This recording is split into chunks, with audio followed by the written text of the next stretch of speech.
First, welcome on Europedia, and this video is very relevant video for all students who are doing their Masters of Science in prestigious universities and premium institutes of India like IITs, NITs, IIScs and so many equivalent universities. Let me tell you some difference as far as MTech and MSc is concerned. I am putting MTech and MS at the same level which engineering students pursue, but then there is a very big chunk of students who are from science background. The students who are from science background, they typically do their bachelor's of science, which we call BSc. It is 3 to 4 years, somewhere 3 years, somewhere 4 years also. And now as per new education, National Education Policy 2020, it may be of 4 years soon in majority of universities. Now after BSc, they go for MSc programs. Typically in IIT, the exam is JAM. If I am not wrong, joint admission जो joint admission test है उनका, तो JAM उस exam को बोलते हैं. That is the exam which students write. Like GATE is written by engineering students and science students also for various courses for MTech. Similarly, MSc के लिए जो एग्जाम है वो JAM है. Okay, now once they are doing MSc in IIT system or in these universities, which is of 2 years, after MSc the opportunities are couple of opportunities for them. One, ये तो job placement ले लो IITs के अंदर या जहाँ पे भी आप MSc कर रहे हैं उसमें प्लेसमेंट ले लो. Another is you join MTech program after MSc, students do that also, or you join MPhil or PhD program in India or abroad.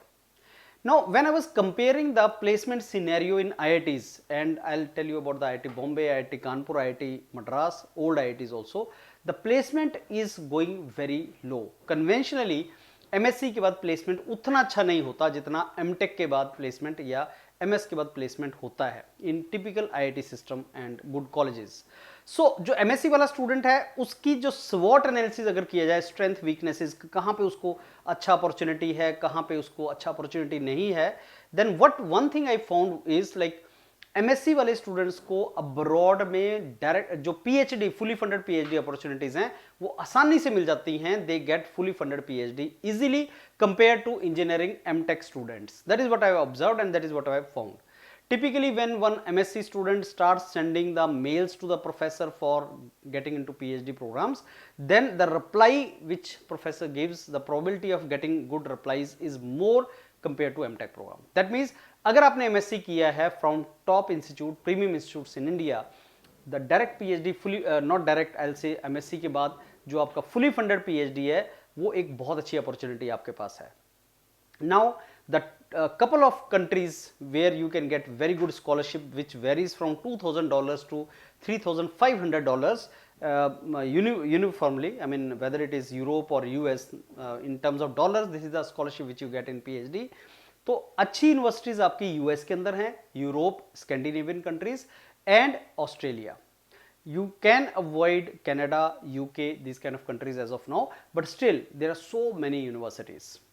Now for US universities you need to mail professor. There is a process which goes, and in Scandinavian countries like Denmark, Sweden, Norway, Finland or Ireland or Germany kind of countries, you mail professor, though the process is not through mailing professor, but when you mail professor you get to know कि opportunities हैं कि नहीं. Nutshell में ये है कि जो MSc student है और अगर उसका CGPA अच्छा है, 7.58 प्लस CGPA लेके चला है, and I have seen typically MSc students का research work is better than MTech students. और अगर आपने MSc में अच्छा रिसर्च वर्क किया है, then the opportunities which you can explore for PhD fully funded PhDs are really good.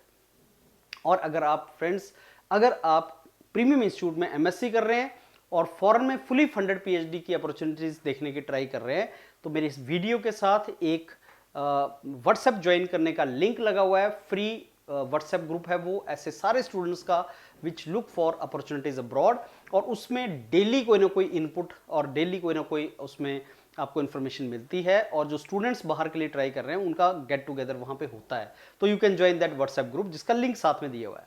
Second, आप अगर यूरोपीडिया के साथ कंसल्टेंसी के साथ जाना चाहते हैं, आप चाहते हैं कि यूरोपीडिया मेंटर्स आपको गाइड करें, तो आप गूगल फॉर्म भर सकते हैं जिसका लिंक साथ में अटैच्ड है, आप उसको भी भर सकते हैं.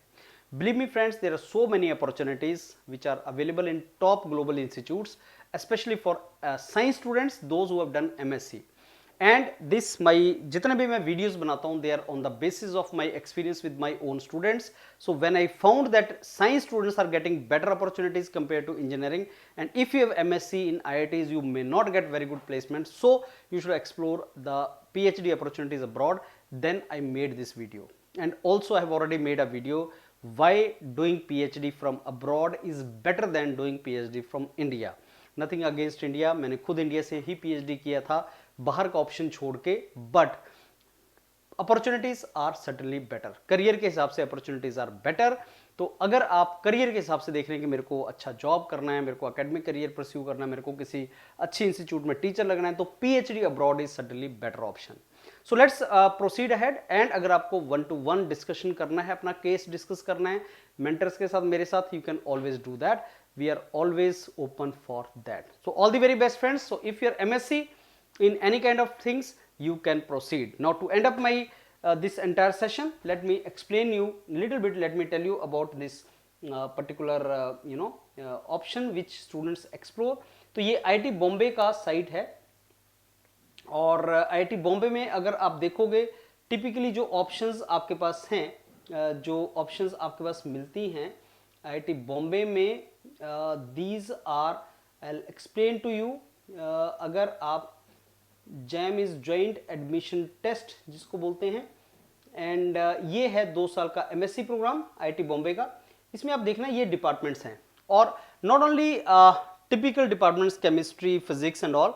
बायोटेक्नोलॉजी के स्टूडेंट्स के लिए बायो साइंस, बायो इंजीनियरिंग में बहुत ज़्यादा ऑप्शंस हैं. Applied statistics and informatics, mathematics में बहुत अच्छी अपॉर्चुनिटीज़ हैं. अप्लाइड जियोलॉजी, अप्लाइड जियोफिजिक्स, बहुत अच्छी अपॉर्चुनिटीज़. अर्थ साइंस डिपार्टमेंट में बहुत अच्छा फुली फंडेड स्कॉलरशिप्स अब्रॉड में है. ऑपरेशन रिसर्च IEOR जिसको बोलते हैं, वो अपने आप में बहुत इंपॉर्टेंट डिपार्टमेंट है, फिजिक्स है. ये सारे के सारे MSc मास्टर्स ऑफ साइंस के कोर्सेज हैं IIT बॉम्बे में. और अगर आपने यहाँ से MSc किया है friends, believe me, you deserve the best university in the world for fully funded scholarship which you can obviously eventually get it. उसी तरीके से if I go to some another like this IIT Madras and I see what are the research programmes in IIT Madras, तो आपको यहाँ पे दिखेगा कि IIT Madras में भी 2 साल का जो MSc प्रोग्राम है, उसमें there are so many students and so many courses in that MSc programme of 2 years. MSc programme is in physics, chemistry, mathematics. और ये टिपिकली MSc प्रोग्राम को 3 कैटेगरीज में इन्होंने MSc प्रोग्राम को बांटा हुआ है. एक केमिस्ट्री है, एक मैथमेटिक्स है, एक फिजिक्स है. एंड इसमें जो स्टूडेंट यहाँ पे अपना MSc कर रहा है, अगर वो बाहर फुली फंडेड PhD में जाना चाहता है, तो उसके पास बहुत ज़्यादा अपॉर्चुनिटीज़ होती हैं. Professors value that a lot. Similarly अगर मैं IIT कानपुर का देखूँ, तो IIT कानपुर में भी आपके पास बहुत से डिपार्टमेंट हैं. अगर आप देखोगे इनमें साइंस में आपका जो डिपार्टमेंट है, chemistry, cognitive science, earth science, mathematics and statistics, specially earth science में मैंने देखा बहुत ज़्यादा ऑप्शन स्टूडेंट्स के पास अब आ रही हैं. अर्थ साइंस में स्टैनफोर्ड यूनिवर्सिटी में पिछले 1-2 वीक पहले स्टैनफोर्ड यूनिवर्सिटी से प्रोफेसर का पॉजिटिव रिप्लाई है. दो वो आईवी लीग कॉलेज है, professor can not decide your selection और rejection, but yes, the response was quite positive and encouraging. That shows कि अर्थ साइंस में भी स्टूडेंट्स को लिया जाता है. सो मैनेजमेंट साइंस ये वो डोमेन है जहां से स्टूडेंट्स को बहुत अच्छी अपॉर्चुनिटी है अब्रॉड में. इवन मैनेजमेंट वाले students they look forward for that. लेकिन जो टिपिकली साइंस ग्रेजुएट्स हैं, they go for higher education. PhD is a normal choice for typical science graduates. तो अगर आप साइंस बैकग्राउंड से हैं और अब्रॉड के लिए आप opportunities, fully funded PhD opportunity देख रहे हैं friends, then there are so many opportunities and this is the time when you should try, because fall 2025 के लिए US में the time is now. Now you should apply so that you get opportunities there and you get good scholarships there. All the very best. तो अगर आप इसमें जाना चाहते हैं, you can get in touch with us and let's start the process forward. Thank you.